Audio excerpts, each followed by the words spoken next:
2006 तकिना 2018 फाउगी मनुंगदा खुन समापन ग मौद्रा तरुक अनुबो हेंकलमी से खराई देखिनोबा अदुगुम फ्री मूवमेंट रिजिम दो थिंगदनबा ngasi वागदा करंबा पॉलिटिकल पार्टी अमना खंगमगेबा थिंगबदि लायदना फ्री मूवमेंट रिजिम के अर्थ खंगरा बंगबो लाइबांग नुसिरदि चिनजु यावना खुचु यावना नुसियो लाइबांग नुसिरदि thamoidasu yauna isu yauna nungsiyo zindana laibang nungsi haiba NRC sanan gadamna strike tawba CM yum attack tawba som vote piram daidana NRC sanaba yaroi haiba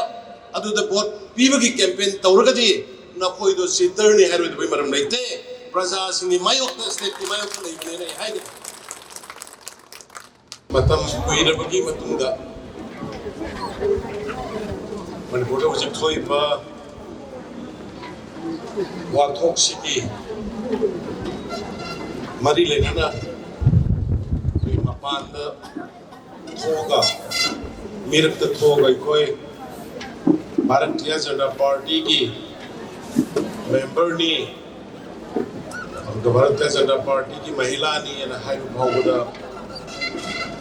Nuhairam Draba Office Bhauda Sigi Laigadra Lairoi Koida Nang Bada Talamabatuba Tanja Dubu Sona Lantok and Bigger Guy going a city Manipur ki Praja Punamana Bharat ki Praja Punamana Bharatiya Janata Party Natrandi Manipur Kannanaba Mani Bharat Kannanaba Laite and Pagana Punbi Riba Bharatiya Janata Party ki Sari Shella the Tolan Bibi Isalisa Singh, my Punamak, Hanba, and Thamoidasu, Kaikum, the Military. Aduki careers to me.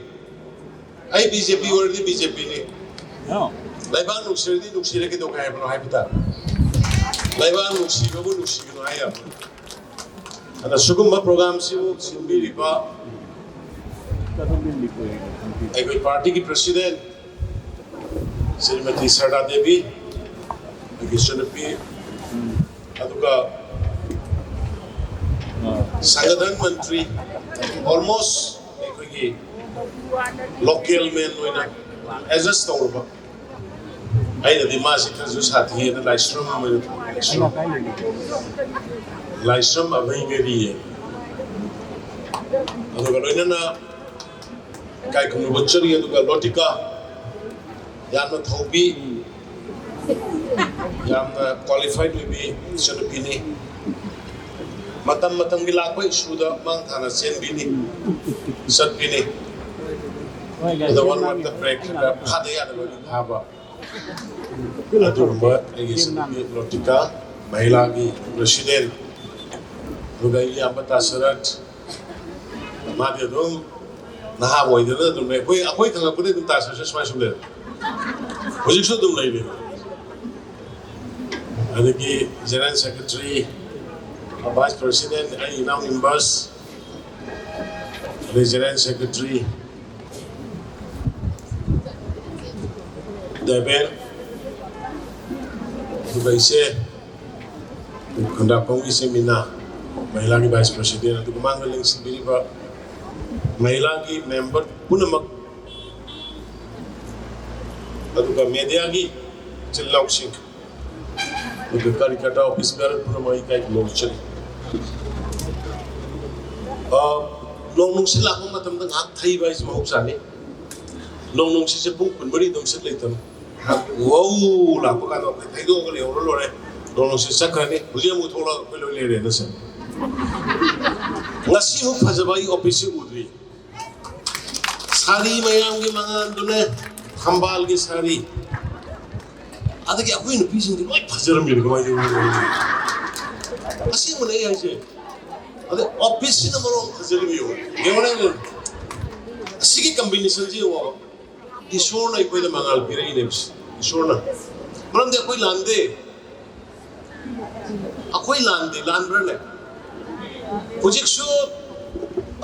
Santi Purana kind of Ganaba to had the Toxi to get. Mapandaki, Uzi comes on the Karida Lairiba, came Torga, biometric Norga Lairiba, my uncle. I'm the young Peter Lord. Karaila Karida, think Peter Lord in it. हाना के दमाने तुम free the दोम संग का थाजन करबा ऑफिसु काय काय थागे के थाओ forest काय कोई को ड्रग काय दे योन के बीओसी द उंगेरा खुना कोन द उंगेरा हेंगांग द उंगेरा उंगोना तुम अखोय दोम लई रदि तुम अखोय द इमोय द्रो शांति लैनि ना अदु तवरसिरो हा Bapandi Singapore exam thing draba Prime Minister fencing to birano FMR ka si kathak birano sangning ba generation o dum like generation o aina ado ini shanti dum le ha bhai ji tab to shanti hai sir ado ye koi ki miro ni ke do ba akoi ki ngasi hawalai ba generation ni ke do ba adu ka lakad ba generation ni ke do ba politics bhaginate ngara ka tongnar ni mai bima mathang dai di bhole pasing medical certificate lo ni hani ko noi medical certificate ngara kelom thoku male mathang dai di bhole ko do mi ge medical certificate yaw do yaro hani ko doctor ani ge nge sangna ni happy aina phobba pawda chumbra lambra khangde yang hongdu na za thu he ba aduna ai matam sangna su loro yam nungai in a sense mapan sabang amudra ba ikoi se la prane ga in khallaga yamna sonthana nei ru bane koi aina te ko ikoi hai bane ai de do mai di aina salibu lambi do ai achum bane aina salibu lambi do ai aseng bane aina salibu lambi se chatraga de ai yaroi Leibak kan mangamoy nation kan mangamoy state kan mangamoy si ai honorable Prime Minister Modi ji amadi honorable Union Home Minister Amit Shah ji ki ani ki confidence ai di wakto Amit Shah ji ki person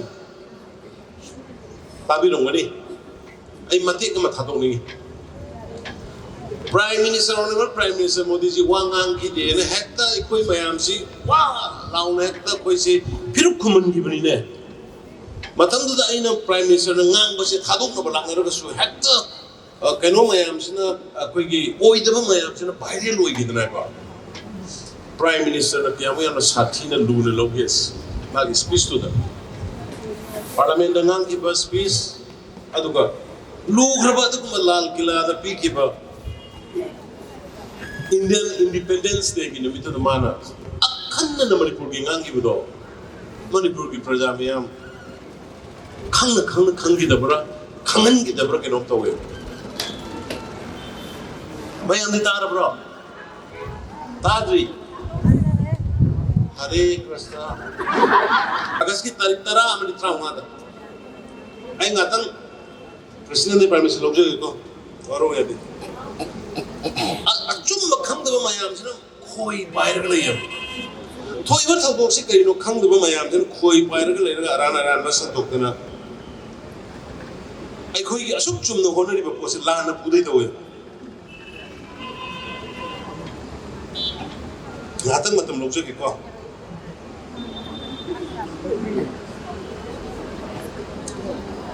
Hana kenu ki tungangan tabiyo Parliament Hana Parliament honorable Prime Minister ngang ki Hana tabiyo ade matung da lal kila ki do itok jage eno da Amit Shah ji ngang aba matung da Prime Minister ngang bani Amit Shah ji na ngang ba yamun tabiyo ko ai na sida ngang ba ikoi na sida ngasi hujik apai president ngang ki par language si Amit Shah ji na Union Home Minister na Parliament thamgraba pone mapandagi kuki tribal sin yam sangat padagi jungle thugaidagi leibadagi gai se akoi na sida hai belte bharat ke parliament Indo को और परिवार बसने लगे कहाँ बसेंगे जंगल में बसने लगे और एक प्रकार से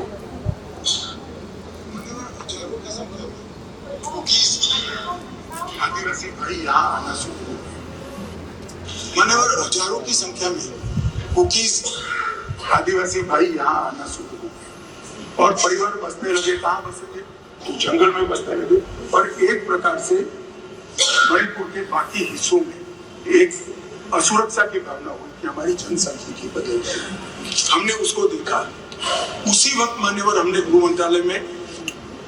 2022 में निर्णय किया कि अब ये बॉर्डर को खुला नहीं कर सकते बॉर्डर बनानी पड़ेगी फेंसिंग हमने 10 किलोमीटर फेंसिंग पूरी कर दी है, 60 किलोमीटर का काम चालू है और 600 किलोमीटर का सर्वे चालू है। आपने 2014 तक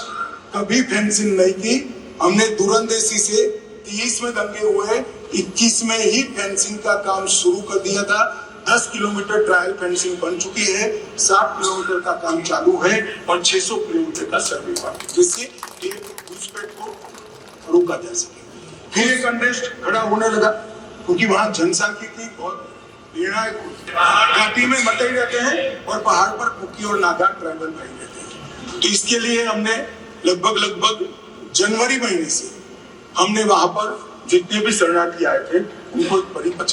परिचय पत्र देने की शुरुआत की, उनका थंब इंप्रेशन लिया, आई इंप्रेशन लिया। मसी खंगबिब्रा हजारों शरणार्थी इलीगल इमिग्रेंट्स मयाम लाखपदगी माना थंब इंप्रेशन आई इंप्रेशन सिगी मयाम से लौर कांदा खंदोक होगी होननबगी अयाबा पी होए हैबदनी हम सीरियस इशू नहीं इंप्रेशन को वोटर लिस्ट और आधार कार्ड के नेगेटिव लिस्ट में डालने का काम किया था। अगर इन्होंने गृह मंत्री की मणिपुर की चर्चा पर सहमति दिखाई होती तो अकेले मणिपुर विषय पर विस्तार से चर्चा हो सकती थी, हर पहलू पर चर्चा हो सकती और उनको भी बहुत कुछ कहने का मौका मिल सकता था, लेकिन उनको चर्चा में रस नहीं था। कल अमित भाई ने विस्तार से इस विषय की चीजें जब रखी तो देश को भी आश्चर्य हुआ है कि लोग इतना झूठ फैला सकते हैं, ऐसे ऐसे पाप करके गए हैं लोग। और उन्होंने आज जब अविश्वास का प्रस्ताव लाए और अविश्वास में सारे विषय पर वो बोले तो ट्रेजरी बेंच का भी दायित्व बनता है कि देश के विश्वास को प्रकट करें, देश के विश्वास को नई ताकत दे, देश के प्रति विश्वास करने वालों के लिए करारा जवाब दे, ये हमारा भी दायित्व बनता है। हमने कहा था अकेले मणिपुर के लिए आओ चर्चा करो, गृह मंत्री जी ने चिट्ठी लिख करके कहा था, उनके विभाग से जुड़ा विषय था, लेकिन साहस नहीं था, इरादा नहीं था और पेट में पाप था, दर्द पेट में हो रहा था और फोड़ रहे थे सर। इसका ये परिणाम था और मैं देश के सभी नागरिकों को आश्वस्त करना चाहता हूं कि जिस प्रकार से प्रयास चल रहे हैं निकट भविष्य में शांति का सूरज जरूर उगेगा। मणिपुर एक बार नए आत्मविश्वास के साथ आगे बढ़ेगा। मैं मणिपुर के लोगों से भी आग्रह पूर्वक कहना चाहता हूं, वहां की माताओं बहनों बेटियों से कहना चाहता हूं, देश आपके साथ है, ये सदा आपके साथ है। हम सब मिलकर के भैया हो या ना हो, हम सब मिलकर के इस चुनौती का समाधान निकालेंगे, वहां फिर से शांति की स्थापना होगी। असुक भजन असुक सीरियस ngang जे हेक्ट पीएम मोदी जी वा ngang की दे हेक्ट करी हाइनी अखोई गजे फिर घुम लेबी फिल्म तंगी। सेकंड मणिपुर की भारत की चाउग्रबा इंडिपेंडेंस डे की निमित्त द अतई कनाम तक की वांगांग दे अतई स्टेट अंत की पंदे। मेरे प्यारे परिवारजनों, पिछले कुछ सप्ताह नॉर्थ ईस्ट में, विशेषकर मणिपुर में और हिंदुस्तान के भी अन्य कुछ भागों में, लेकिन विशेषकर मणिपुर जो हिंसा का दौर चला, कई लोगों को अपना जीवन खोना पड़ा, मां बेटियों के सम्मान के साथ खिलवाड़ हुआ। लेकिन कुछ दिनों से लगातार शांति की खबरें आ रही हैं। देश मणिपुर के लोगों के साथ है, देश मणिपुर के लोगों को पिछले कुछ दिनों से जो शांति बनाए रखी है उस शांति के पर्व को आगे बढ़ाएं और serious खनरिबा पुंग अनि मखाई चुमना union home minister Amit Shah ji ने थमिबा ऑनरेबल प्राइम मिनिस्टर ने तंक कनी रक थमिसिबो करीमत प्राइम मिनिस्टर तो बिदेने का संतोक पे तंगम को लेबाक से अंक पनिको अदुना हुजिति ngasi महिला की सम्मेलन तौरिसे यम यम द सकपियो सिगी रिकॉर्डिंग से पाइबियो अदुका भारत सरकार ना मोदी जी ना अमित शाह जी ना पार्टी ना नड्डा जी ना करी तौरी के खंगन बियो ngasi बावदा ngасai अमित शाह जी ना ngang खिबा हाई खिबा फेंसिंग कनाना होरमे कनाना लोसले कनाना मखा सथना बतौरी युमथंग ना लेबाक नागालैंड ना युमथंग ना लेबाक मिजोरम ना फेंसिंग खाबा यारोय अखोई मी नातनी मोय आदगी संथोक तंगिन तो यागदमनि हायर भावदा ताददना मणिपुर की प्रजा ना हायरिबा भारतीय जनता पार्टी ले गवर्नमेंट हायर से चुमी फेंसिंग कागदबनी हायद डिसीजन लौकरि से कनाना लौबनोबा honourable prime minister Modi ji ने लौब डिसीजन हायबनिदा फ्री द संथोक संजिन से अम भाव तौदना सोमदसु अखोई सिदसु मैतै लई असोमदसु मैतै लई असोमदगी संगको मैतै कनानो मसक खंगपोते सोमदै संगी मैतै कनानो मसक खंगपोते खंगना पोते हायरिबा मदुदे द संथोक संजिन फ्री द याना लगा थमम काना खुन सही तरानी थोइद 2006 तकी ना 2018 भावगी मनुंग द खुन समापन ग मौद्रा तरुक अनुब हेंकलमी से कराई देगिनोबा अदुगुम फ्री मूवमेंट रिजिम दो थिंगदन बगसी वागदा करंबा पॉलिटिकल पार्टी मन खंगम मगे बा थिंग मदि लायदना फ्री मूवमेंट रिजिम के अर्थ खंगरा बंबोयबो थिंग मै वारी तोखरो मसी थिंगन बगे वारे थिंगेन ररो इसे कनानबा भारतीय जनता पार्टी के तो नरेंद्र मोदी जी ने बॉर्डर दा काउंटर इंसर्जेंसी जो तोबा बॉर्डर जुंगा पगी मिंगल लेरंबा आ किलोमीटर तना मंगा तरुक लेबा फोर्स मदुन याररोय फोर्स कोई बांग्लादेश पाकिस्तान का ताइनबद पंजाब तौरीब दुमाइना मसी थमद्रदी याररोय हैदना अतोप तोंगान फोर्स अमा थमद याररोय न वारे लौदना बॉर्डर सिक्योरिटी फोर्स थारा अनि है थाबा होरैबसे बीजेपी नत्रने मोदी जी नत्रने से अकोइना पामिसि करिनो अकोइ हिंब नत्र इज्जत लैना अकोइ के लेबाक से काइदब नत्रो अकोइ के लेबाक से काइदन लेबदु नत्रा बे कोइ पामिसि काइसि अडि किदोगे कोइ वारु दोइबा सेपरेट एडमिनिस्ट्रेशन दो पिथोक से कोइ किदो वा दोइबा पिथ मचेत पिथोग शासन तोरंबदो अकोइ बीजेपी दे नते मचेत वोट फंगब कंप्रोमाइज तोरगल शासन तोगदबदो कोइ नते शासन द लेबियाई लेतबयाई बट प्रजा किदम त लेबा किदम लेकोइ स्टे नम लोर लेपने मचेत नमगी इंची मगी कंप्रोमाइज तोरoi इंची मगी कोइ की येलो मिदगी लाइबा मियोइसि येलो मिदगी लाइराबा मियोइसि प्रजा सिंग कम्युनिटी सिंग कोइ काइनबा याहलोय येलो मी Naga Meitei Bangal अदुगा recognize तोरबा schedule tribe के चिल्लाउसि अखोय असम मिराई नाइदे हदक मणिपुर की असेंबली दो उबिरंगनी मणिपुर की असेंबली की पुआरी दा नागा तांखुल नागा मना इशू मा रिजोल्यूशन मा मूव तोरगा तामता दुमाइना पुन्ना ममान तब लोगिद्रिबनी NRC सनहन गदबनी हैदम अदोदी मणिपुर की प्रजा में आंदा नहानी NRC सनहन गदनी ने लाउदना मसले धरना तौना सेम की युम एतेक तौ छड़ा की युम एतेक तौ MLA की एतेक तौ न तौरीबे NRC सनहन गदनी ने एतेक तौरंबी बियाम दो हुजिक दिमांग द तारा रे दो मैतई प्रजा चलिना उसिन की लिंगजेन खंगदोरे मगुसेन खंगदोरे हुजिकती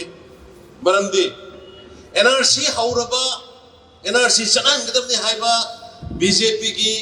बसंत तपीदोरिब्रा NRC सनबा यारोय हाइबा राहुल गांधी की मेरे तो दपीगी दरबाई से अंदर मणिपुर की प्रजा द केस ने Leibak Singa Namanga, Tabanamato Yaroi. Leibak Nushiradi, Jinju Yauna, Kutu Yawan Nushio, Leibak Nushiradi, Thamoidasu Yauna, Isu Yawan Nushio, Singa Leibak Nushi Haiba,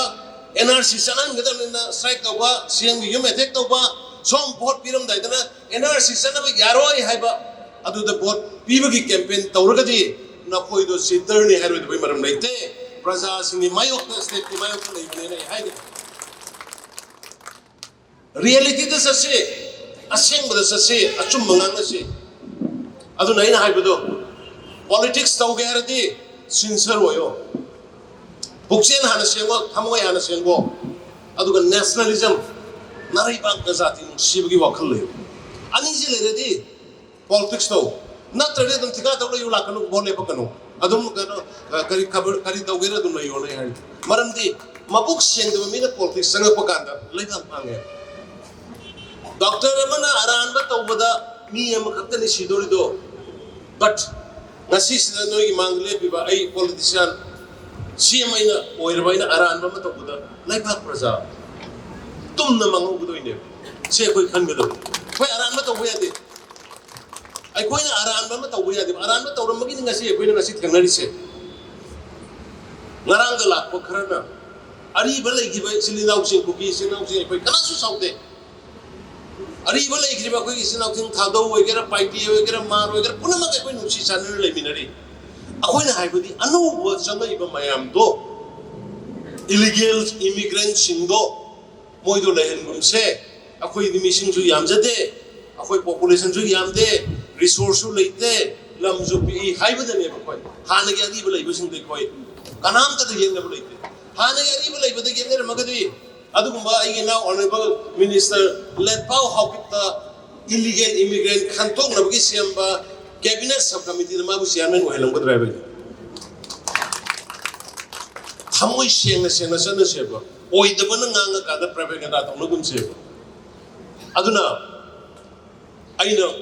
Nasile Bidu Mahilagi, no Shondagano. Taradana, Honorable Prime Minister Modi in a very high. Honorable Union Home Minister Amit Shah in a Karihai.